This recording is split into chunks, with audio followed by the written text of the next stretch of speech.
পেশা দেখে কাউকে বিচার করা যায় না। রিক্সা থেকে নেমে ভাড়া দেওয়ার জন্য পকেটে হাত দিতে যাব, হঠাৎ দেখলাম রবিন চোখ মুছছে। ভাবলাম গামছা দিয়ে হয়তো ঘাম মুছছে, কিন্তু খুচরো পয়সা ফেরত নেওয়ার সময় দেখলাম রবিন চোখের জল আটকানোর আপ্রাণ চেষ্টা করছে। রবিন আমাদের এলাকার সবার খুব পরিচিত রিক্সাওয়ালা। আর 5 জন রিক্সাওয়ালার মতন সে নেশা করে না। সারা দিনের উপার্জন সে রাতে এসে স্ত্রীর হাতে তুলে দেয়। গৃহিণীর সুনিপুণ পরিচালনায় তার সংসার দিব্যি চলে যায়। তাদের যাবতীয় স্বপ্ন একমাত্র সন্তান ঋষিকে নিয়ে। পড়াশোনায় দক্ষ ঋষির স্কুলের শিক্ষকদের কাছে খুবই প্রিয়। রবিনও একসময় অত্যন্ত মেধাবী ছাত্র ছিল, কিন্তু ভাগ্য তাকে ধাক্কা দিতে দিতে কলকাতা বিশ্ববিদ্যালয় থেকে পাটুলির রিক্সা স্ট্যান্ডে এনে ফেলেছে। এখন সে সারা দিন রিক্সা চালায়, আর সুযোগ পেলেই মনের টানে কাগজ কলম নিয়ে বসে যায় ছড়া কবিতা লিখতে। কৌতূহলী হয়ে জিজ্ঞেস করলাম, কি ব্যাপার রবিন, কাঁদছো কেন? বাড়িতে কোনো বিপদ? ও কিছু না দাদা বলে জোর করে হেসে ভেতরের আবেগটাকে ঢাকা দেওয়ার চেষ্টা করে ব্যর্থ হলো। কিন্তু ওর সমস্যাটা না শোনা পর্যন্ত শান্তি পাবো না। তাই বললাম, চলো রবিন, বাড়ি থেকে 1 গ্লাস ঠান্ডা জল খেয়ে যাবে। যা ভ্যাপসা গরম পড়েছে, আর পারা যাচ্ছে না। রবিন কোনো দ্বিরুক্তি না করে আমার সঙ্গে সঙ্গে এলো। ঘরে ঢুকে গৃহিণীকে বললাম, 2 জনকে ঠান্ডা জল দাও তো। কিছুক্ষণের মধ্যেই 2 জনের জন্য লাড্ডু সহযোগে ঠান্ডা জল এলো। জল পান করতে করতে বললাম, হ্যাঁ এবার বলো তো রবিন, তোমার সমস্যাটা কি? লজ্জায় মাথা নত করে রবিন সেই একই জবাব দেয়, ও কিছু নয় গো দাদা। তার পিঠে হাত রেখে সস্নেহে বললাম, দেখো রবিন, তুমি নির্দ্বিধায় আমাকে সমস্যার কথা বলতে পারো। পারলে সুপরামর্শই দেব, কিন্তু কোনো ক্ষতি করব না। আশ্বস্ত হয়ে রবিন হঠাৎ পকেট থেকে একটা কাগজ বার করে বলে, দেখো তো দাদা, এই লেখাটা কেমন? সাগ্রহে তৎক্ষণাৎ পড়ে বললাম, বাহ, খুব ভালো তো কবিতাটা। এই কবিতাটা আবৃত্তি করে আমাদের ঋষি যাদবপুর জনে প্রথম হয়েছে। তাই? কার লেখা কবিতাটা? আগে তো কোনোদিন দেখিনি বা শুনিনি।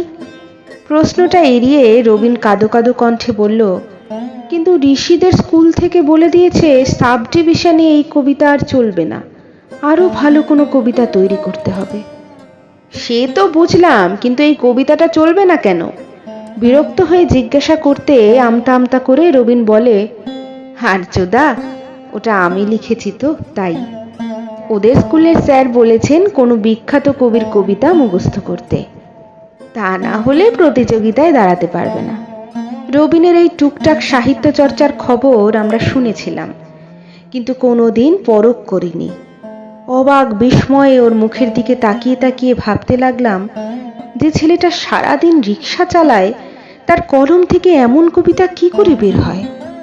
নয় নয় করে আমার বয়স তো কম হলো না, গল্প উপন্যাস কবিতা কম তো পড়িনি, তাই তার গুণাগুণ সম্বন্ধে একটু একটু ধারণা তো হয়েছে। রবিনের এই কবিতা যে কোনো নামকরা কবির কবিতা অপেক্ষা কম নয়, কিন্তু শুধু রিক্সাওয়ালার লেখা বলে তাকে স্বীকৃতি দিতে এত দ্বিধা। মনের মধ্যে হঠাৎ একটা জেদ চেপে বসলো, চোয়ালটা শক্ত হয়ে এলো। রবিনের পিঠ চাপড়ে বললাম, রবিন, হাল ছেড়ো না। তোমার ছেলেকে নিয়ে আজ বিকেলেই আমার কাছে এসো, দেখি আমি কি করতে পারি। সন্ধ্যার মুখে ঋষিকে নিয়ে হাজির রবিন। জানতে পারলাম স্কুল থেকে ওকে কবি শ্রীজাতর একটি কবিতা মুখস্থ করতে দিয়েছে, কিন্তু ঋষির খুব ইচ্ছে সে তার বাবার কবিতা আবৃত্তি করবে। তার বিশ্বাস, যে কবিতা তাকে যাদবপুর জোনে প্রথম পুরস্কার এনে দিয়েছে, সেই কবিতাই তাকে সাব ডিভিশনেও পুরস্কার এনে দেবে। কিন্তু সব শুনে ঋষিকে বললাম, শোনো বাবা, শ্রীজাতর কবিতাটা তুমি মুখস্থ করো, স্কুলে ধরলে তুমি ওটাই বলবে, কিন্তু মনে মনে প্রস্তুতি নাও তোমার বাবার কবিতাটাই তুমি সাব ডিভিশনে আবৃত্তি করবে। আমার কথা শুনে চমকে ওঠে রবিন। কি বলো গো আর্যদা, স্কুলে আর আমার ছেলেকে ঢুকতে দেবে? চিন্তা করো না রবিন, এ যুগে পুরস্কারটাই সব। কিভাবে এলো সেটা বড় কথা নয়। আর তাছাড়া আমার দৃঢ় বিশ্বাস তোমার কবিতার বিষয় ভাবনাই ঋষিকে জিতিয়ে দেবে। আর ও যদি সাব ডিভিশনে প্রথম হতে পারে তাহলে স্যাররা এসব ভুলে যাবেন। গোপনে প্রস্তুতি চলতে লাগলো। স্কুলে এক কবিতা আর বাড়িতে অন্যটা। ঝুঁকি একটা ছিলই। শিক্ষকদের কথা অমান্য করে ব্যর্থ হলে তার ফল মারাত্মক হতে পারে, কিন্তু ঝুঁকি না নিয়ে কে কবে সাফল্যের স্বাদ পেয়েছে? আর তাছাড়া ঋষির মধ্যে চ্যালেঞ্জ নেওয়ার মতো মানসিক দৃঢ়তার অভাব ছিল না। বিজয়গড়ের নিরঞ্জন সদন কানায় কানায় পূর্ণ। প্রতিযোগী ছাত্রছাত্রী, শিক্ষক শিক্ষিকা, অভিভাবকরা অধীর আগ্রহে অপেক্ষা করছে তাদের প্রিয় ছাত্রছাত্রী ছেলে মেয়েদের পারফরমেন্স দেখার জন্য। একে একে সবাই মঞ্চে উঠেছে, সাধ্যমতো সৃজনশীলতা তুলে ধরেছে। যথাসময়ে ঘোষণা করলেন, এবার আবৃত্তি করবে ঋষি মণ্ডল। ঋষি মঞ্চে উঠেছে। আমি আর রবিন শক্ত হয়ে চেয়ারে চেপে বসলাম। কয়েক মুহূর্তের জন্য আমাদের যেন শ্বাসরোধ হয়ে আসছে। মঞ্চে উঠেই স্বভাব সিদ্ধ ভঙ্গিতে ঋষি আবৃত্তি শুরু করলো। বিচারকরা পরস্পরের মুখের দিকে তাকাচ্ছেন। ছেলেটি যে কবির নাম না বলেই কবিতা শুরু করেছে, এমনটা তো তারা কখনোই শোনেনি। ঋষির স্কুলের শিক্ষকরা লজ্জায় মাথা নিচু করে নিলেন। 15 দিন ধরে ছেলেটাকে তারা কি শিখিয়েছেন, আর আজ ভুল করে কি আবৃত্তি করছে। তারা কি করে জানবেন যে ভুল করে নয়, ঋষি ইচ্ছে করেই পরিকল্পনা মাফিক তার বাবার লেখা কবিতাটা আবৃত্তি করছে। ঋষির আবৃত্তি শেষ। হাততালিতে ফেটে পড়ল সমগ্র প্রেক্ষাগৃহ। বিচারকরাও মুগ্ধ দৃষ্টিতে ছেলেটির দিকে তাকিয়ে করতালি দিতে থাকলেন। কিন্তু সে যে কবির নাম বলেনি।